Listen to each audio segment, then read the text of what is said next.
Pardonnez-moi avec le Matin Dimanche.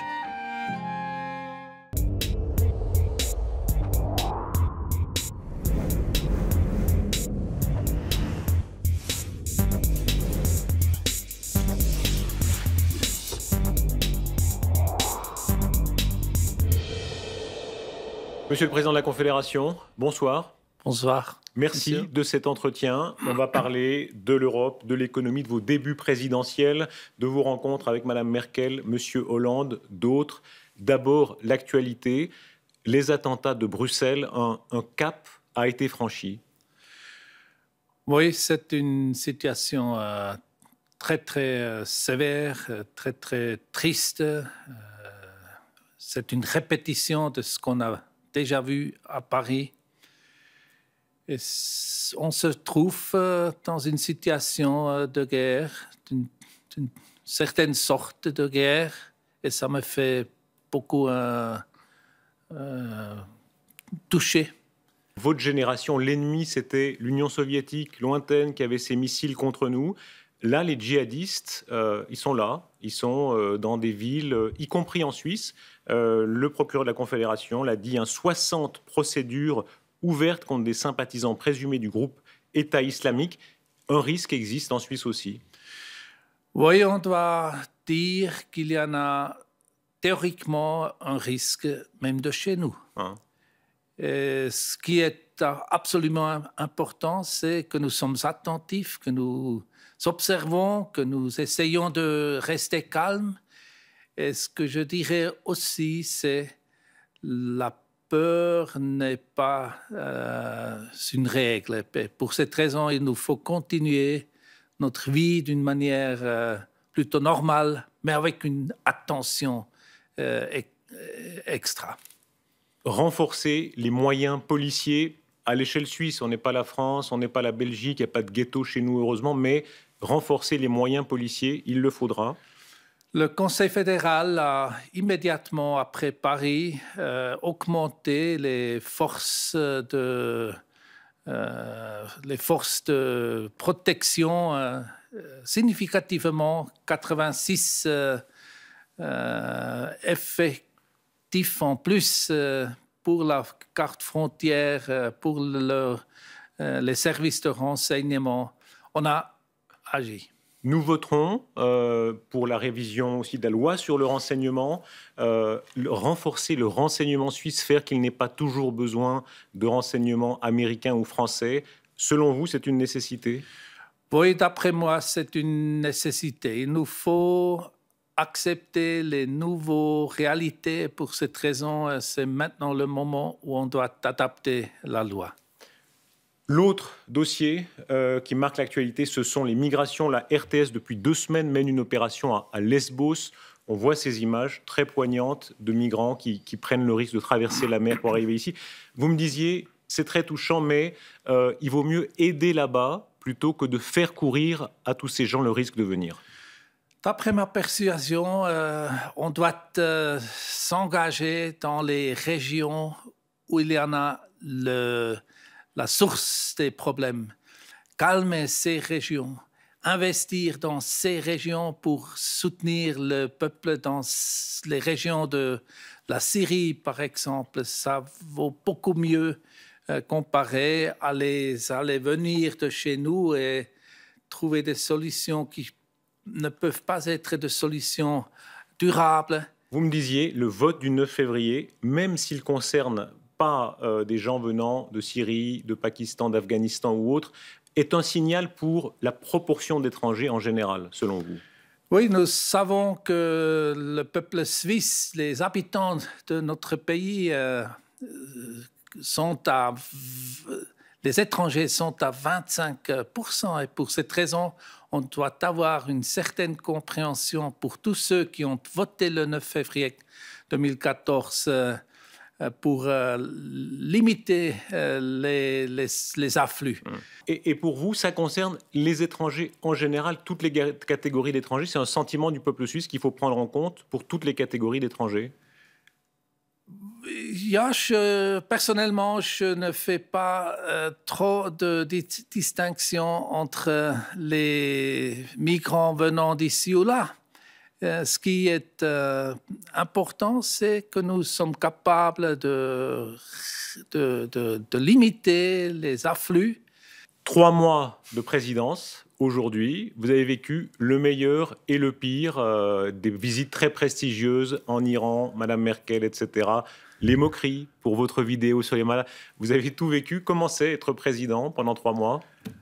Cette présidence était tout d'abord une chance. J'ai vraiment vécu des mois très engagés, très impressionnantes, avec des privilèges si on a la chance de visiter l'Iran, par exemple.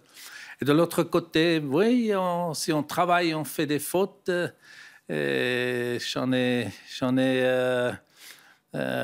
contribué à un ridicule du peuple et du pays. Pour cette raison, je dirais, si on n'a que ces problèmes, c'est bien de remédier notre peuple en rigolant sur de telles pannes. Et vous vous en êtes sorti avec humour. Monsieur le Président, on va reprendre le fil de ces 3 mois. Les rencontres officielles, il y a quelques photos qui les rappellent. Je parlais de voyage iranien. C'est vrai que c'est une rencontre assez fascinante. Vous êtes en Iran avec beaucoup d'hommes d'affaires, de politiques. Vous rencontrez les plus hautes autorités du pays en Iran, l'ayatollah Khamenei notamment. Rencontrer un chef religieux, comment c'est de cette importance? C'était très impressionnant. J'étais à l'aise, mais j'ai su que je suis vis-à-vis d'une personnalité qui est très, très profilée, qui est le représentant d'un pays venant d'un embargo depuis des années. Et j'ai constaté que M. Khamenei est un humain comme nous tous. Il a parlé d'une normalité exceptionnelle. Il n'a pas essayé de nous persuader. Quand on regarde la photo, vous êtes avec M. Khamenei et M. Rouhani, tous deux hautes autorités religieuses qui sont représentants à leurs yeux de Dieu sur la terre. Vous êtes très loin de tout ça, hein, ministre, entrepreneur, radical, concret, proche des choses. Quel dialogue se fait dans un cas comme ça? Ils vous ont parlé aussi investissement? On a eu un vrai entretien intéressant. Il a parlé de son monde. Moi, j'en ai expliqué les spécificités de notre pays. Naturellement, ce n'était pas un dialogue de religion, c'était plutôt un dialogue concernant les situations économiques. Et à la fin de ce discours, M. Khamenei a terminé en disant « Il nous faut des investisseurs ». Et ça m'a frappé, ça m'a étonné. Et ça m'a prouvé qu'il est un réaliste, comme nous tous, un réaliste qui veut trouver de travail pour son peuple. Deuxième souvenir, deuxième photo avec une rencontre, la femme la plus puissante d'Europe, c'est avec Angela Merkel. Alors la photo évidemment est piquante parce que vous essayez, c'est les nouvelles technologies, hein. Vous êtes au salon à Hanovre, ça c'est pour le sourire de la photo. Je ne sais pas qui est le plus doué pour manier la nouvelle technologie. Est-ce que c'est une alliée, Madame Merkel? C'est vraiment dans le dossier qui nous lie à l'Europe la grande question. Est-ce qu'elle comprend la Suisse? Madame Merkel comprend la Suisse, elle le dit aussi. Elle est prête à nous soutenir principalement, mais elle a constaté, elle aussi, quand elle a fait sa visite au mois de septembre de l'année passée, elle a constaté, mes chers amis voisins, vous avez voté, vous. Et pour cette raison, c'est à vous de venir avec une proposition comment régler les relations entre la Suisse et l'Union de nouveau. Principalement, elle est une amie, elle nous soutient. En quelques semaines, vous avez vu les principaux interlocuteurs de la Suisse dans ce grand dossier, M. Hollande, Mme Merkel, M. Juncker et quelques autres. Qui est le plus facile avec nous? Oh, je dirais tous les trois, tous les quatre. Non, c'est la langue de bois, Monsieur le Président. Tous les quatre, si je prends le président de l'Autriche en plus. On a besoin d'alliés. À laquelle des portes on peut frapper avec le plus de chance, disons? Lequel est plus proche de nous? La porte principale, c'est la porte à Bruxelles de chez la Commission. Et Jean-Claude Juncker est un ami de notre pays. Mais lui aussi, il nous dit, vous devez trouver une compréhension avec vos voisins. Si vous avez une compréhension avec vos voisins en direct, le français, l'allemande, l'autrichien, l'italien, c'est beaucoup plus facile de négocier à Bruxelles et le vice-versa. C'est l'impasse pour l'instant, hein. Le peuple suisse a voté contre le principe de libre circulation. L'Europe n'accepte pas ça. On revotera forcément en 2017. Ça, de toute façon, ça aura lieu. J'assume qu'on va passer par une nouvelle votation pour définir la nouvelle solution, une solution qui, d'après moi, sera basée sur le modèle que le Conseil fédéral a donné au Parlement il y a quelques jours, et le Parlement va l'améliorer, cette solution. Et voter sur quoi? Voter sur un compromis qui sauve les bilatérales, c'est quoi? Voter sur une solution, voter sur une solution avec une clause de sauvegarde à l'unanimité. Naturellement, le Conseil fédéral a toujours prononcé clair et net qu'il cherche le compromis avec l'Union. Et pour le moment, c'est difficile parce que le 23 juin prochainement, on aura les votations en Angleterre. Et avant cette date, ce n'est pas faisable de trouver une négociation raisonnable. Nous préparons les discussions pour continuer juste après ce 23 juin.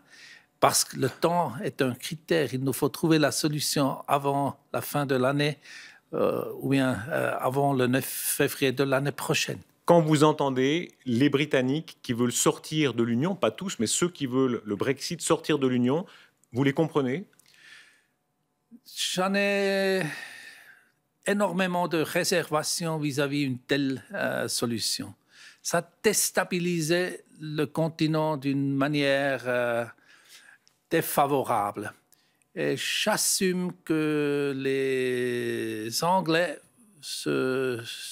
s'orientent maintenant dans les semaines qui sont à disposition très, très profondément, jugent les pros et les cons, les avantages, les désavantages. Donc, vous votez, si j'ose dire, pour que la Grande-Bretagne reste dans l'Union européenne, hein, c'est ça? Je voterai pour rester, oui, je le confirme.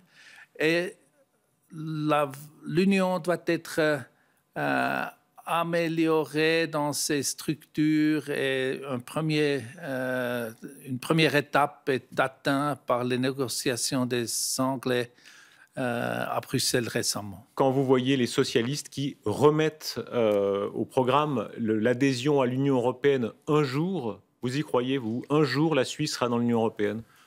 Non, je reste avec ma profonde persuasion que la Suisse reste souverain, reste indépendant, relativement indépendant. C'était la recette depuis des centaines d'années. Et pourquoi changer? Il nous faut trouver, par contrat, une solution avec notre voisinage qui est au bénéfice de tous les deux. La photo du Conseil fédéral, rappelons-la, elle en dit beaucoup sur vous. Vous avez voulu que ce soit dans une entreprise, vous êtes entrepreneur à la base, et on se demande toujours politiquement qui est le plus à droite, le plus à gauche. Alors, beaucoup disent, après les deux UDC, vous êtes le plus à droite. Qu'est-ce que vous répondez à ça? Oh, je dirais, je suis un libéral solide, avec une certaine persuasion conservatrice aussi. Et pour cette raison, oui, je suis dans beaucoup de thèmes assez proches de mes deux collègues venant de l'UDC. Vous m'aviez confié, je suis le plus libéral de tous, hein, le plus libéral des 7. Oui, je dirais, je suis un libéral. Je suis un libéral solide. J'oserais de dire probablement le plus libéral dans cette club des 7. Ça vous attire des critiques, hein, notamment les socialistes, M. Levrat, qui disent au fond, vous avez une conception de ministre de l'économie paresseuse, vous dites, vous ne faites rien. Qu'est-ce que vous répondez à ça? Si vous me donnez la chance de répondre à M. Levrat une fois de plus, je fais ce qui est nécessaire pour attractiver les investisseurs de rester de chez nous ou de venir de chez nous. Au long que les investisseurs restent ou viennent et osent leur argent pour créer des chances, on a la meilleure garantie pour continuer avec un emploi extrêmement élevé, un chômage très modeste. Et ne rien faire veut dire inviter les investisseurs. Et ça signifie rester persuadé de continuer avec un marché ouvert. En d'autres termes, les solutions étatistes, interventionnistes, vous n'y croyez pas du tout, hein. Ça, c'est vraiment votre ADN de base. Non, je ne suis pas interventionniste et j'ai toujours dit, avec moi, on ne peut pas établir une politique industrielle comparée à celle d'un de notre voisin. Est-ce que parfois, ce n'est pas un peu idéologique quand même? Quand Syngenta est acheté par des Chinois, donc par le Parti communiste chinois, parce qu'à la fin, c'est le parti qui dérange, on a l'impression que vous dites, ah, c'est le marché. Vous comprenez que ça choque un peu, cette posture tellement libérale? Non, j'en ai prudemment expliqué pourquoi j'accepterais un actionnaire venant de la Chine. Parce que jusqu'à maintenant, l'actionnariat de la Syngenta était déjà un actionnariat étranger global, venant du Texas ou n'importe qui. Et les Chinois, ils sont intéressés de développer la technologie et ils peuvent le faire que de chez nous. Et pour cette raison, un actionnaire avec une perspective long terme stabilise la base de Syngenta d'une manière intéressante, même pour notre pays et pour les employés de la société. Et pour cette raison, j'ai dit, oui, ça change, on doit l'accepter, ça donne une perspective à la société. Et pour cette raison, je n'ai rien contre les Chinois. 3 mois de présidence, on disait les hauts, les bas, les critiques qui blessent. Quand M. Levrat a dit Schneider en panne, ça vous a fâché, hein? Là, vous étiez énervé. Oui, ça m'a fâché parce que c'est pas fair. M. Levrat, il a une persuasion différente de la mienne, mais il n'a pas prouvé jusqu'à maintenant qu'il crée des emplois. Et de mon côté, de notre côté, je dirais, depuis des années, beaucoup d'années, avec la politique libérale, raisonnablement limitant les espaces aux entrepreneurs, on crée des emplois. Pour cette raison, je n'ai pas accepté cette critique. L'autre affaire qui a marqué, c'est évidemment la vidéo sur le rire lors de la journée des malades. Ça a fait le tour du monde, hein, jusqu'à Washington, Paris, évidemment, etc. Dans un premier temps, franchement, ça vous a blessé, on l'a senti? Je suis... j'ai été très, très surpris le jour après. On a fait le travail On a répété, personne ne m'a dit que ça ne jouait pas. À quel moment vous avez compris, vous avez dit, tiens, il se passe quelque chose, c'est énorme, hein, effectivement, c'est repris sur les réseaux, sur les médias partout dans le monde. À quel moment vous avez dit, tiens... On est venu me dire que c'est arrivé à Washington et à ce moment-là, je me suis dit, oh, c'était, semble-t-il, vraiment un aspect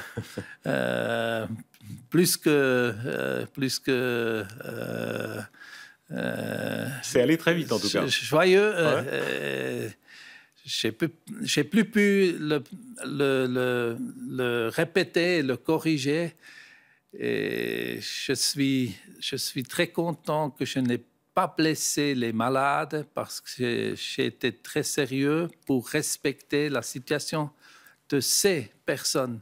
Malheureusement, je n'ai pas rigolé et le peuple a reçu la chance de rigoler. Ça a probablement contribué à une santé meilleure de notre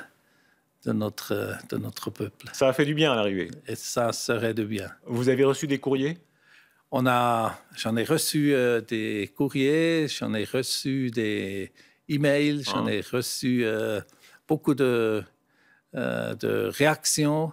Adolphe Foggy dit plus de positif ou de négatif? Plutôt de positif en me disant, monsieur, vous l'avez pris au sérieux, on le sent, et pour cette raison, on le respecte. Adolphe Foggy dit, quand il a fait son fameux discours avec le sapin, où il tenait un sapin, il a reçu des milliers de lettres à la fin qui disaient « Bravo, il ne faut pas avoir honte de ça ». On arrivera à ça, à la fin? On verra. Chaque compréhension est à un certain risque. Je prends ma situation comme elle est. Monsieur le Président, la suite de l'année, ce sera beaucoup de rendez-vous, notamment l'inauguration du Gotthard. C'est un très gros événement, hein. On parle surtout de l'avenue de François Hollande, Angela Merkel et Monsieur Renzi. Elles sont confirmées? Madame Merkel a confirmé personnellement qu'elle va participer. Et sur cette base, nous assumons que les voisins venant de l'Italie et de la France vont confirmer eux aussi leur participation. Quand Mme Merkel vient, les autres viennent. C'est toujours la même chose. Ils viennent tous, ils veulent être assurés que les autres participent aussi. Et pour cette raison, on était content de recevoir la confirmation de Mme Merkel parce que c'est le moment où les autres peuvent passer là-dessus et confirmer leur participation. Et ça va être le cas dans les jours à venir. Vous allez rencontrer le pape François le 7 mai, c'est la journée des gardes suisses, etc. Alors, vous, radical, apparemment tellement proche des réalités, on parlait tout à l'heure de l'Iran. Qu'est-ce que vous allez dire au pape François? Tout d'abord, je me réjouis d'y aller et d'honorer la garde suisse qui joue un rôle important et, dans les quelques paroles qui seront faisables et possibles vis-à-vis du pape. Je vais lui remercier pour sa forte contribution de peser notre monde. Vous n'êtes pas du genre confession personnelle, j'imagine, sur la religion, mais certains conseillers fédéraux le font. Madame Calmiret a dit qu'elle était une catholique pratiquante. Même Didier Burkhalter, radical comme vous, disait qu'il priait. Vous êtes croyant? Modestement, oui. Alors, honnêtement dit, j'ai déjà dit que la nature signifie ma base, et pour cette raison, j'y crois. Est-ce que vous priez comme Didier Burkhalter? Non, je ne prie pas, au moins pas régulièrement, mais je ne peux pas juger la situation de mon collègue Didier Burkhalter.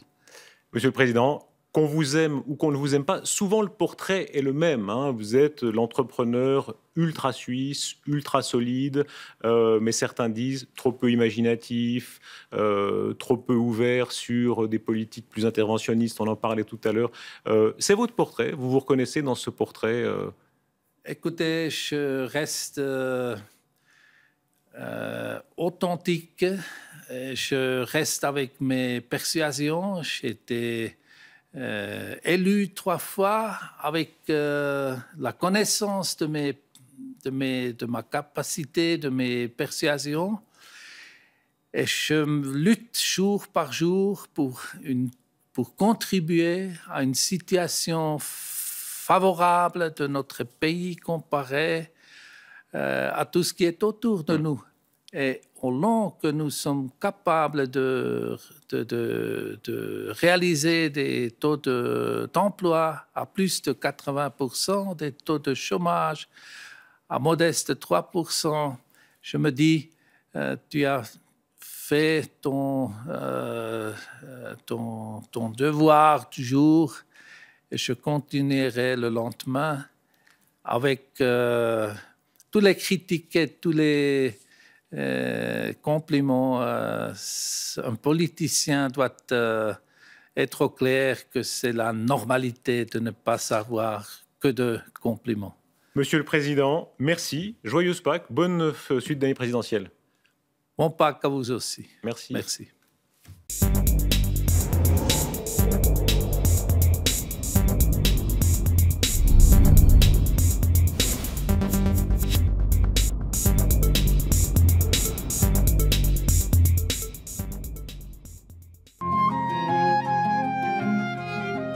Pardonnez-moi